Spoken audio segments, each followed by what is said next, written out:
আমাদের যে মাঠের অবস্থাটা একবার দেখে নেবো। এখন রোদ উঠেছে, ঠিক আছে, রোদ উঠেছে, এখন ওয়েদারটা মোটামুটি ভালো হয়ে গেছে, রোদ ফোদ উঠছে। এখন আমাদের মাঠের পরিস্থিতিটা কীরকম হয়ে আছে দেখাই আপনাদেরকে। দেখুন এইবার হেবি সুন্দর আমাদের পুরো এলাকাটা এখন জলমগ্ন হয়ে আছে। মাঠগুলো চাষ হয়েছিল, চাষের তো কিছু চিহ্নই দেখা যাচ্ছে না। মাঠটা দেখাই, আর এই ঘরটা দেখুন, ঘরের অবস্থায় দেখুন, মাঠটা একদম দেখুন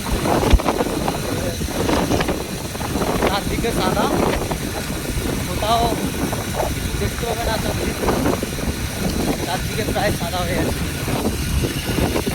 যেখানেই দেখাবো সেখানেই সাদা হয়ে আছে।